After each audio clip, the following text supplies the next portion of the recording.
Hi, so this is a very, very quick message for you, collective. So, sa nakita ko naman po dito, no, is there's a lover, partner, a couple na talaga namang nag-aalab ang kanilang pagmamahalan. And when it comes to powers, ang kailangan nyo lang po ngayon is, as you can see, meron po tayo ditong pa-side view. And here, no, so sa nakikita ko dyan, actually gusto kong gawing ano to i-reading, no? I mean, sa hindi shorts, but it's here. So, ang sa nakikita ko na po dito is aware ka naman sa mga taong gustong umatake sa'yo. It's just that ang kailangan nyo lang po ngayon is alam nito na pinaghahandaan mo rin ng mga atake and they know na ikaw is well-bakod or talagang protected ng divine, no? But still, ang gusto nilang mangyari dito is ang magkaroon ka ng stuck energy. Or still, for some of you, is parang ang pakiramdam is nasa low energy or hindi po kayo makakilos or some of you is talagang may pains physically, no? But there's a spiritual union or maybe there's a twin flame na magaganap din this year or maybe ito mga susunod na mga araw. Dito nyo madidiscover na one of your maybe partners or a friend is one of your twin flame or makikita nyo na rin po yung twin flame nyo or your soulmate ninyo.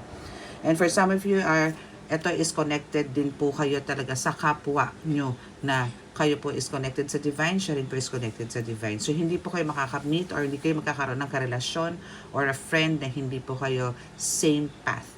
Okay? So, when it comes to financial naman, okay naman, wala naman po problema. Yun nga lang po, ang nangyayari po ngayon is meron pong gustong humigop po ng swerte or blessings na meron pa kayo spiritually. There's a lot of abundance sa inyo about spiritual and physical. No? So, ang kailangan nyo lang po talaga is pagkaingatan dahil po kayo po is meant to be shine, meant to be known na talagang maybe there's popularity, mga tipong gano'n. No? So, makikilala at makikilala po. Kailangan nyo na po talaga mag-ingat.